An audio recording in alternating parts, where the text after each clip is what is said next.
Hey, everybody. Welcome to Market Mavericks. We are back after a couple-week hiatus, but it is great to be back. Scott Melker, Mike McGlone, how are you guys doing? Hello. Great. Wonderful, wonderful. So we have a lot. Listen, I mean, from the last time we convened here, we have a lot to go over. We have inflation that is now starting to go back up. We have Bitcoin crossing 100,000. Man, where do we start? Where do you guys want to start here? Let's start with Mike and talk about the macro situation first. Then we can. Yeah, that's a great point, Mike. So tell us, so is inflation heading back to 3%? It certainly looks like it's starting to uptick. And why is that happening? Is it because the economy is still staying strong, or what are you thinking?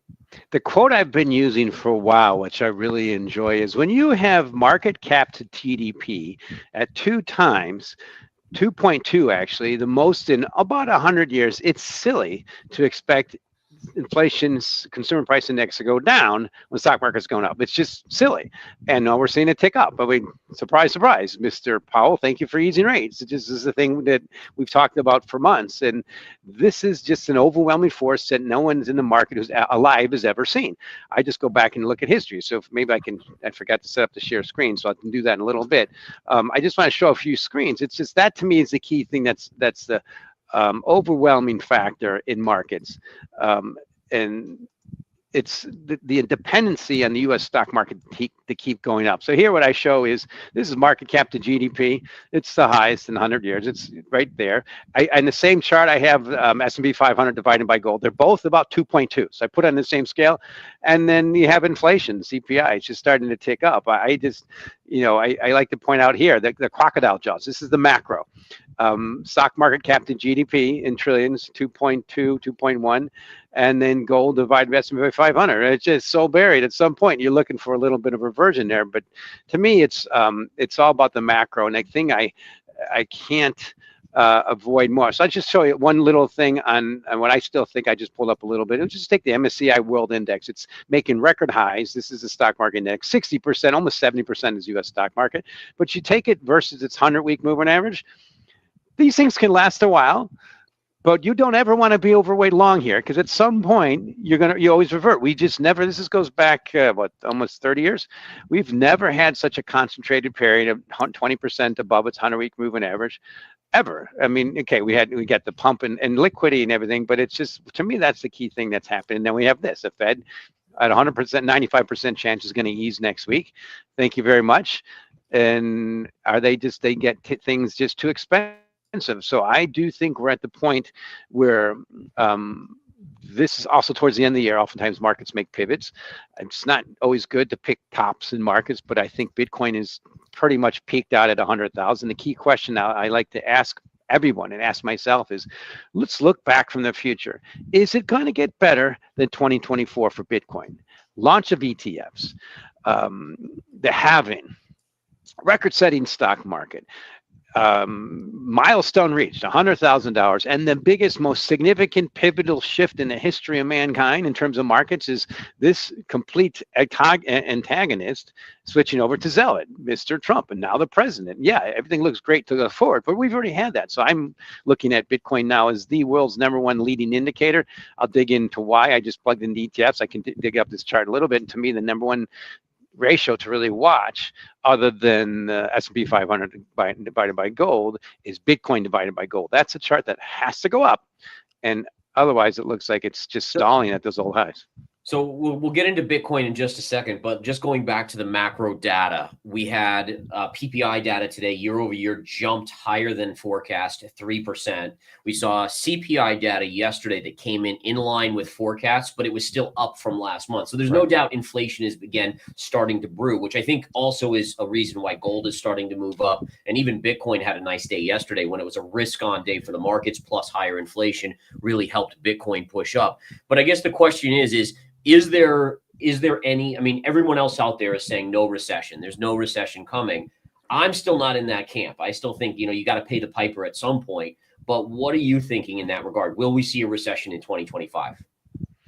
So let's pivot over to Scott. I think it's one of those things about human nature that will never change, is when we all expected it and the market started pricing for it in 2023, at the end of 2022, we didn't get it.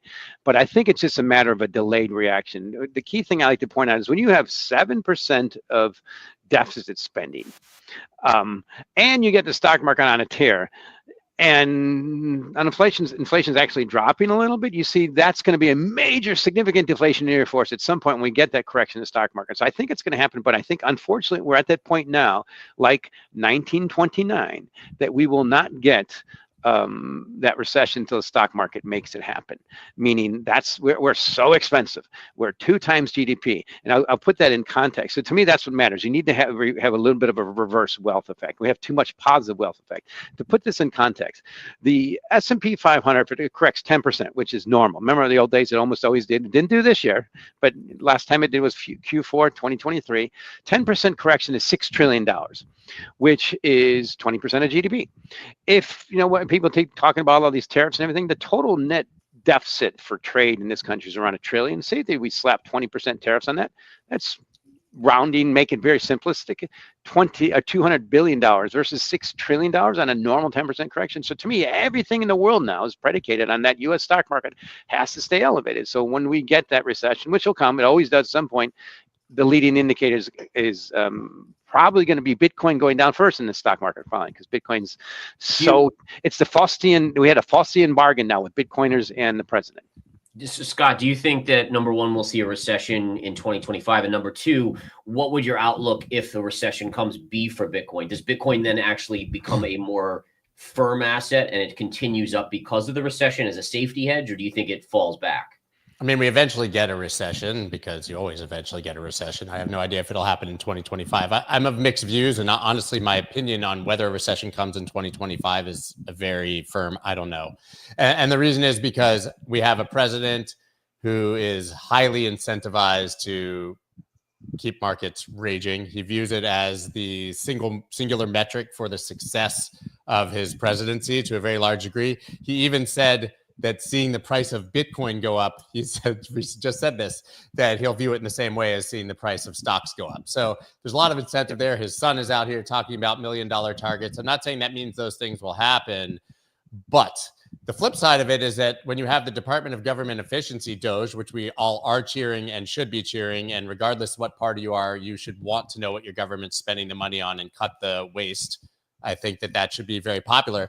But these job numbers are going to look pretty disgusting when they start firing 75% of the government employees and stuff. So I would imagine that economically, they should be considering a lot of short-term pain for the long-term gain of more efficiency.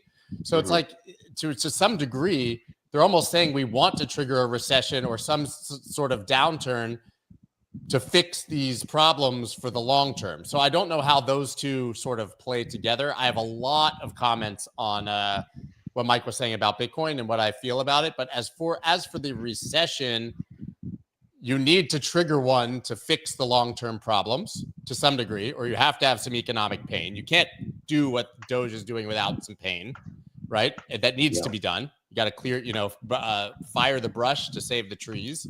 But you also have a guy who's not going to probably do too well if the market even drops 5%.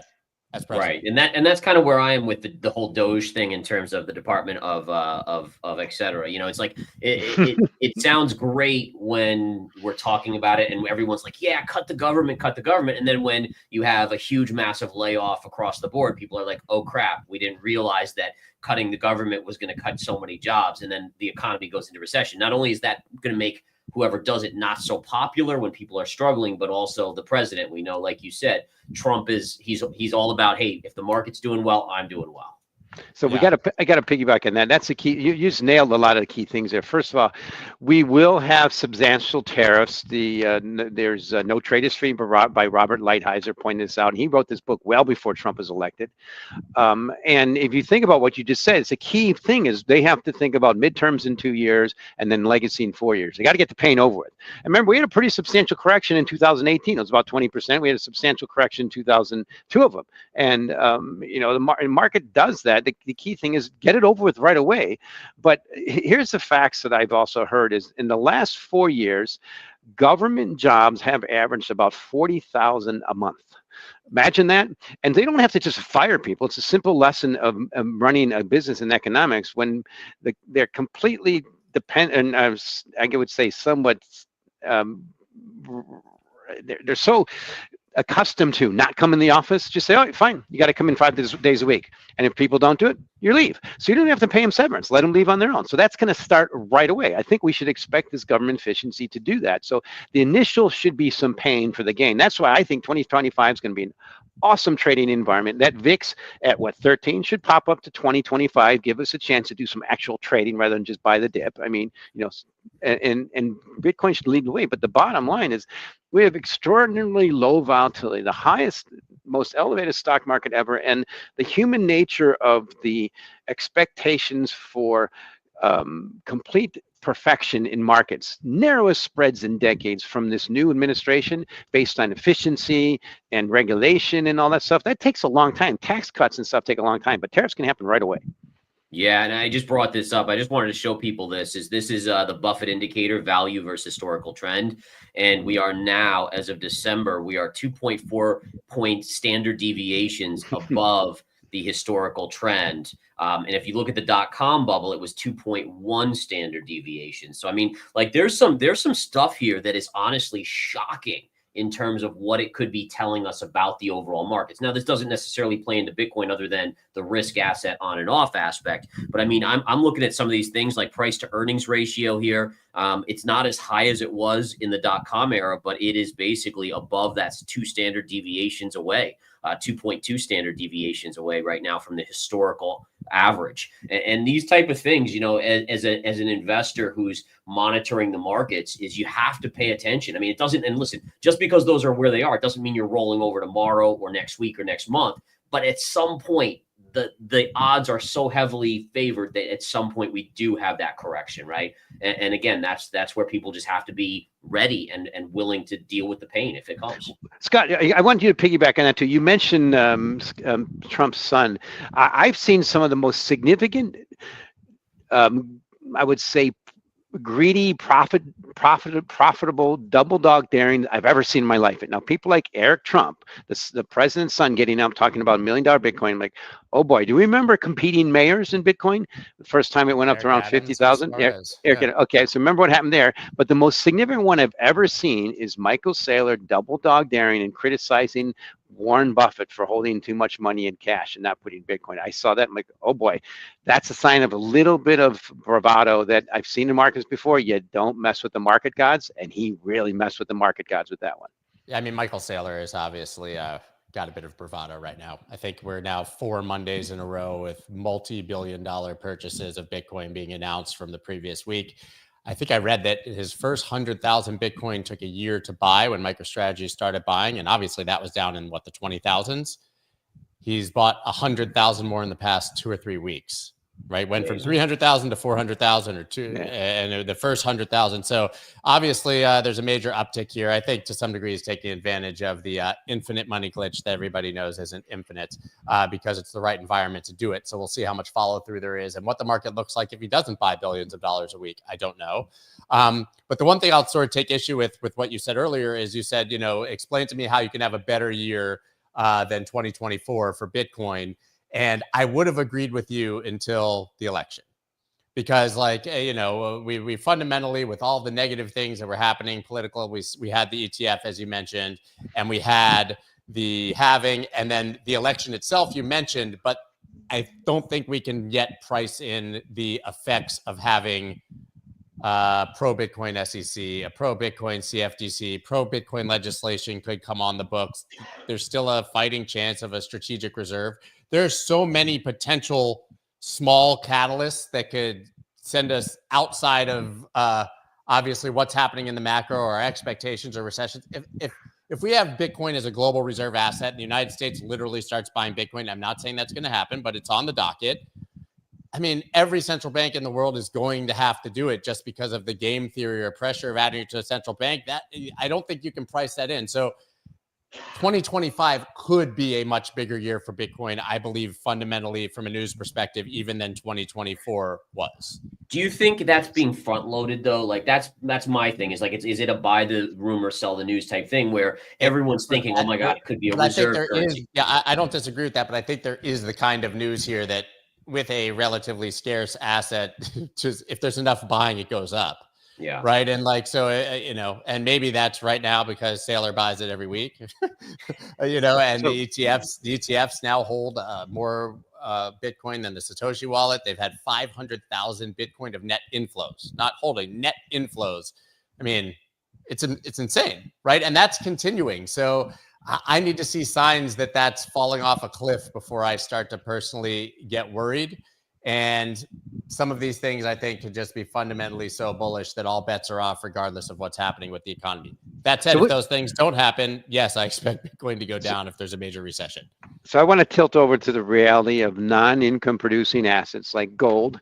Thanks for bringing that screen up. And commodities. The lessons I learned from RAs my entire career, and certainly recently been to a couple presentations from RAs who are like, yeah, there's no earnings. And that's the problem with gold. So I show you what's already happened with gold overall. This line here, that's total market cap in ETFs in gold. It's around 220 billion. This is market cap in Bitcoin ETFs. It's jumped up really quick to about 130 billion.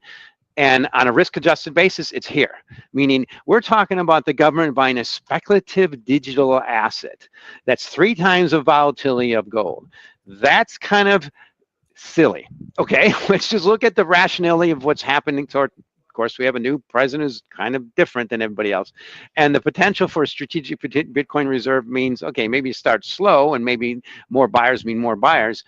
But then I like to tilt over to what we talked about Doge earlier. The key thing I've been focusing and it's been hitting the tape a lot lately from the people I know who've been running money for decades, and some of them involved in Bitcoin, more as a trade, is what is the significance of a $60 billion market cap in Doge? That's about the same as BNY Mellon, which has been around for hundreds of years and has $15 billion of annual revenues.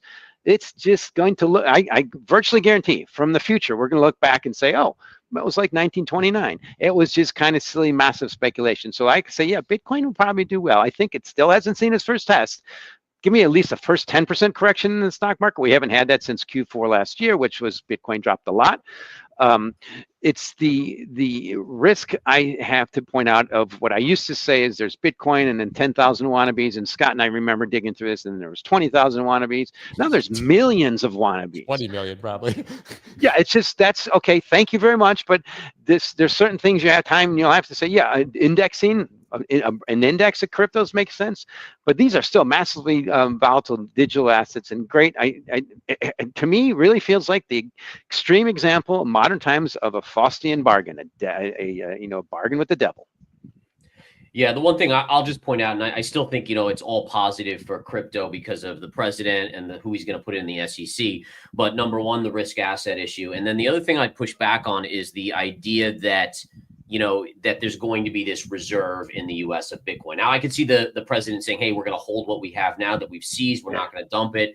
But he just threatened the BRICS nations with a major tariffs if they even think about anything other than the U.S. dollar. If he were to then say, hey, we're going to have a reserve of Bitcoin, it's going to send the signal that other countries are going to do the same. And I think that then takes the pressure off of the U.S. dollar, and it's going to just hurt the U.S. dollar, which is what he was telling the BRICS nations not to do. So again, I do think he keeps the Bitcoin. I think that's his mid game where he could say, okay, Trump can say, hey, we won't dump. We're going to hold this. This is going to be our reserve. Then he's not buying Bitcoin technically, but I'd be shocked if they come out. But I still think other nations then would feel like they had to have a reserve no matter how small. Yeah. That's probably true. That's probably true on that aspect. Well, I like to add to that. In the macro big picture, I completely believe in the technology. I've been saying for many years that you can't have Bitcoin as a goal without some Bitcoin in that space. It's clearly happening. Certainly, we've had 4 years in a row now of outflows in ETFs and gold. That's shocking. And of course, we see what's happening in Bitcoin. Their 30-somethings don't give a darn about gold. They buy Bitcoin. But at some point, you have to point out, well, yeah, this might be getting a little extreme. And the things we're saying, like Bitcoin Reserve and all that, I just point out that this is the hopium of the looking forward to the best I've ever seen. in cryptos versus, when it was at 10,000 in 1920, and sorry, in 2020, it looked horrible. Now at 100,000, I just look at, and then we point out what you point out, how expensive the stock market on a 100-day basis. Bitcoin is correlation to the stock market's at 0.5 is the highest ever. This is just the example of all the tides rising and lifting all boats. And now, as you said earlier, Scott, I used to say from a commodity standpoint, there's an inordinate burden for the stock market to go up for commodities just to stabilize, yet crude oil's plunged this year. Now it's Bitcoin. And you pointed out, Bitcoin is the #1 leading risk asset on the planet. I think it's more significant than S&P 500 now. So, all right. So Scott, kicking it back to you now, 2025, what's your bull case? Like, how high could Bitcoin go if everything works out in its favor? I had a conversation with Plan B, and he said 250,000 to 1 million. I think that might be higher than I would expect. That was on Sunday. But I anticipate if we see a slightly more muted cycle than the previous one, which is what happens each time, right? You have these 1,000x, 17x, 3.5x, whatever it is for previous highs. I would be pretty surprised if from here we don't hit, the 130s to the 150s. At some point. I think my really bull case, if all things align, would be in the low 200s personally. And I know those sound like crazy numbers, but a 2x for Bitcoin from December through the most bullish year of the 4-year cycle, if it happens, is chump change, right?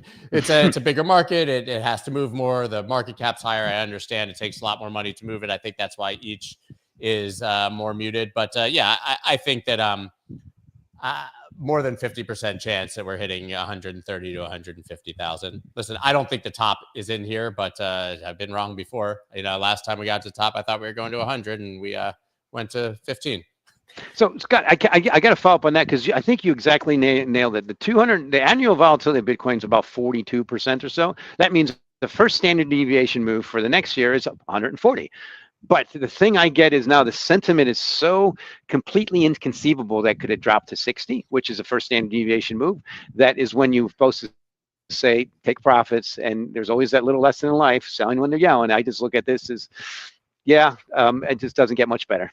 If you look at previous cycles, though, if we went from 100 to 70, that'll be right in line with 4 to 5 of the corrections in each cycle before it made tremendous new highs. So if you want the real pain, it's Bitcoin goes 100 to 70 to 150. That would be ideal, particularly if we get that 10% correction in the stock market, which you kind of need. We need a purging. There's just too many longs, too many. You just need a purge, and and trying to pick that peak. I lost my hair trying to do that. I can structure options position, but need that purging. Now that to me would be an ideal time. I'd love to be able to get back bullish again, just to say, okay, we've had a normal purge. We had a good purge in gold. Gold's corrected about 10%, and now we see central banks coming back in. ETFs are still flowing out, but it's beta, and it's also the end of the year. So Santa Claus rally, and once you flip to that new year, it's a major psychological shift. Okay, Mr. Trump, do everything you said. You got one day to end this war. Let's go. Gareth, what do you think? Yeah, I'm in the camp. I'm kind of in between, right? So I still, based on just chart analysis in the short term, and I'll share my screen here and look at Bitcoin. So for me, Bitcoin still has upside. So what we've formed on the chart is this beautiful parallel, and you can see how every time it goes to the high end. In fact, just on this day alone, it went from the high end to the low end. That was that day we went to 104, then back to 92. But you can see again, as long as we're stuck in this is your support line here, which is currently around 90, 95 to 96, and then your upside is really kind of inching up higher and higher, getting towards 107 to 108. And so again, one of the things that I'm drawing attention to is you have this parallel, and if price rallies to the high end, then you have this bigger line up here, which is that infamous bigger parallel channel. And so again, for me at least, I think there's upside to 107 to 108,000. The big question is, once we get there, what happens? And one of the things, and just kind of crossing it over, because I do think there's an issue with the volatility and in the US markets affecting Bitcoin. And if I go to the NASDAQ, this is something that I just saw the other day that again would play into potential for the NASDAQ and Bitcoin. This is a parallel channel that connects the COVID lows through the lows of the bear market in 2022.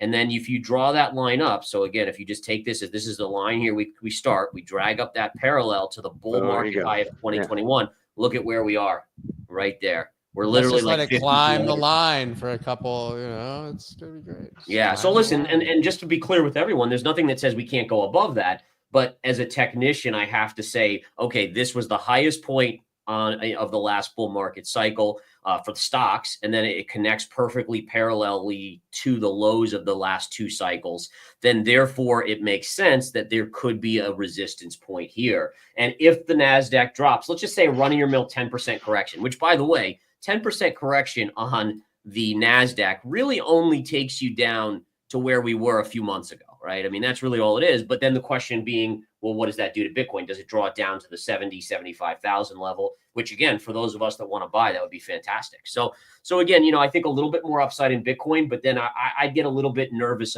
more so about the overall equity markets and risk on markets.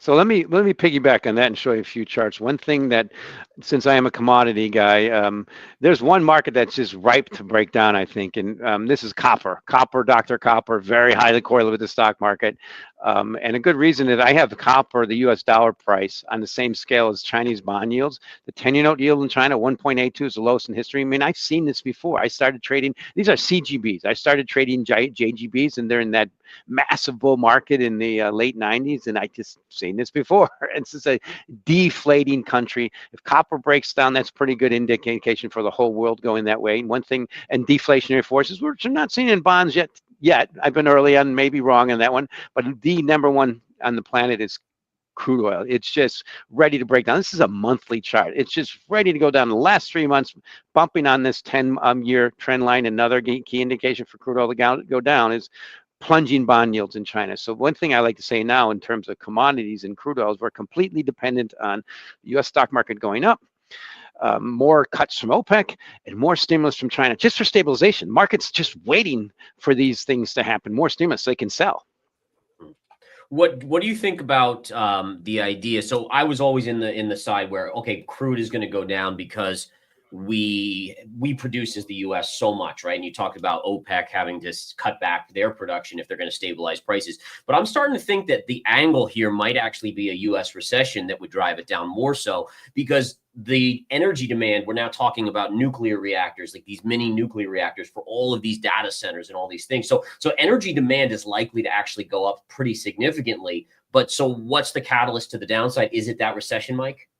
So glut and crude oil are in the same sentence now everywhere. It's just overwhelming because of the back. First of all, let's talk about Jeff Booth, the major Bitcoiner, the price of tomorrow. He pointed out how technology is moving fast. You're just seeing every single day now, old school petroleum and fossil fuels are being replaced by technology. This is the fact that my EV is 10 years old is shocking, but we're also seeing declining demand of imports of crude oil from China. That's tilting lower, and massive excess supply. So that's just a normal thing that happens with technology. Part of that technology is Bitcoin replacing gold, things we wrote about years ago. So I think that's the key thing. But again, it comes down to the bottom line is this is all predicated on, we've had this happen, market breaking down, with S&P 500 up 1/3 on the year. That's one of the best years ever. It's top 10 percentile. Just imagine if it drops 10%. That is a deflationary recession tilting on one key factor. To me, it's worse than it was in 1929. If the stock market in the U.S. goes down, the dominoes don't just fall, they collapse in terms of the whole global economy. Now, the rest of the world is tilting towards a recession. I mean, completely dependent on in China. So they're seeing declining demand for diesel. Europe is seeing declining demand for diesel. Diesel is the grease of the global economy. Germany is almost in a recession. They're cutting rates. Why? Because things, not in all of Europe, because they have to. Things are going that way, and they're all their exports. They're major export countries to the best import country in the world, in the U.S. And the U.S. for the first time in decades is finally shutting this off, as I said from that book, No Trade is Free. Now, I say this because I read that book the day after President Trump was elected. I mean, I listened to it, and it harkened back to things I remember complaining with my clients and with customers and traders 30 years ago in the trading pitch. Like, the quote we used to use is, "Oh, the whole world definitely wants free trade as long as they can fool the U.S. into running a surplus And those days are finally over. He's putting a kibosh on it. So it might not work out well, but finally we'll see the test. And you got to do it right away because they said they will." Yeah, it is going to be super interesting with the next administration, with the tariffs and the different things that are going on there. We only have a minute or two left here, and Scott, I wanted to turn it back to you and ask you about altcoins, right? So we've seen some amazing, like 4, 5, 6x. You think there might have even been a 10x? I remember looking at one that was like 4 cents; it went to 40 cents, right? Is this a momentum play that everyone is just trying to, like the Hawk Tuah girl, like, like pumping and dumping basically, or is there real value in some of these names? I think there's real value in some of these names, or at least there's hope that there will be real value in some of these names, right? And it's the same cycle, but more importantly, it's just the cycle. Bitcoin goes up, Bitcoin does what it's doing now. It consolidates, even starts to retrace. People get bored. They start flowing into altcoins, and they pick some narrative or some highly hyped name, and that thing goes up, and then it tops, and they have to find a rotation with their newfound crypto wealth and something else to put it in, and they just keep rotating it through the washing machine. I think that's what we're seeing. But I mean, I can bring it up right now that if we look at the total crypto market cap, well, this is total 3. I brought the wrong one, of course. But if we look at the total Bitcoin crypto market cap right now, I mean, we're well over 3 trillion. We're at 3.5 trillion. We topped last cycle at 3 trillion.